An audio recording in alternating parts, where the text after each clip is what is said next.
Kadang-kadang kita agak confused dan keliru apakah sebenarnya yang dimaksudkan dengan seseorang itu selalu pelupa ataupun amnesia, contohnya beberapa jam sahaja, demensia ataupun keadaan-keadaan yang boleh menyebabkan hilangnya ingatan terhadap satu fasa sahaja. Jadi mungkin perbezaan itu nak dikongsikan sebagai permulaan fahaman topik kita pada hari ini, Doktor. Kita sebagai manusia semua akan mengalami masa-masa tertentu kita akan melupa, ya. Terutama kalau kita stres atau kita tak cukup tidur atau banyak sangat benda fikir, boleh jadi. Siapa-siapa boleh mengalaminya. Tapi yang pentingnya ia tidak berterusan. Banyaknya bergantung kalau kita tak memberi perhatian kepada satu perkara, memang kita tak ingatlah, ya. Tapi demensia ini dia jauh lebih serius, ya. Dia sesuatu yang apabila dia muncul, dia tak boleh disembuh malangnya, ya. Dia akan tetap progresif. Dan walaupun dia tetap kerap bermula dengan ingatan atau ingat-ingat lupa, dia akan melibatkan bahagian-bahagian otak yang lain yang akan menyebabkan kesukaran kita nak mengendalikan diri dalam masyarakat, rumah tangga, dan akhirnya nak jaga diri sendiri pun mungkin kita tak mampu. Ya, tragik betul. Dia is progresif dan tak boleh sembuh. Ya, dan bila kita tengok efek ataupun kesan dia terhadap kehidupan seharian seseorang individu itu, mungkin tidak boleh lagi mampu menguruskan kehidupan seharian mereka.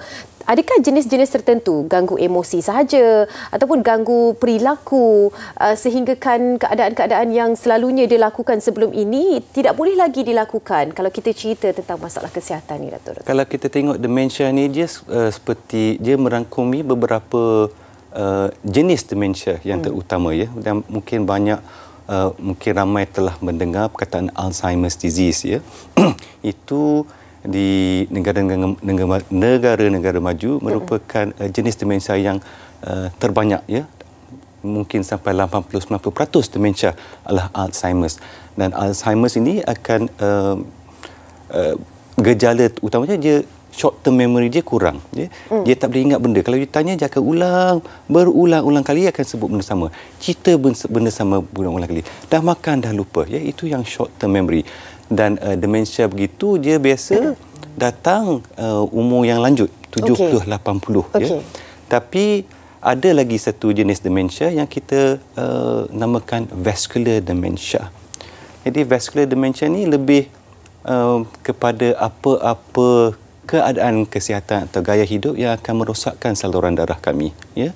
Dan bagi saya, ikut pengalaman saya di Malaysia ini, saya rasa banyak kes demensia kita hadapi sekarang dan akan hadapi di masa depan adalah vascular dementia. Kenapa? Sebab kita banyak kencing manis. Kita banyak darah tinggi. Kita banyak masalah kolesterol. Orang lelaki kita hebat isap okok, ya. Dan bagi saya, kita akan menghadapi masalah yang besar dalam masa terdekat, ya. Pada masa ini pun kita dah kerap tengok pesakit kita baru umur 40 tahun dah rosak buah pinggang. Itu kenapa? Sebab saluran darah dah tak elok, ya. Jadi kalau saluran darah kita kat jantung tak elok atau kat buah pinggang tak elok, confirm saluran darah kita kepada otak pun tak elok, ya. Jadi balik pada soalan kamu tadi, jadi Alzheimer's ini dia gejala utama dia adalah short term memory loss. Ini yang akan tanya benda berulang. Kalau kita tengok vascular dementia, dia lebih lain sikit, dia subtle. Dia akan menghadapi masalah lambat nak memikir, lambat nak menyelesaikan masalah. Mungkin dulu boleh buat senang, sekarang lambat, ya. Kalau saya boleh bagi satu contoh yang klasik saya pernah jumpa kat hospital saya, ada penjawat awam ni, dia dah pension, dia banyak luangkan masa kat surau, dia menjadi bendahari di surau. Tu bila dia jumpa saya, dia jalan memang textbook description. Dia datang, dia kata, wife dia lah, bagi cerita, kata, doktor, sekarang suami saya pergi surau, tak mana dia tiap minggu dia balik makin lambat. Bila dia balik lambat, dia stres. Kenapa? Sebab dia merasai susah dia nak buat kira-kira tu, ya. Jadi vascular dementia lebih kepada tu, kepada kebolehan kita, kecekapan kita berfungsi dan bekerja. So ada sedikit berlainan. Dan biasanya bagi yang berpengalaman, daripada simptom yang pertama tu kita boleh dapat gambaran apakah punca demensia dia. Maknanya diagnosis itu mungkin perlukan perhatian yang lebih dari sudut simptomnya. Mesti. Simptomnya.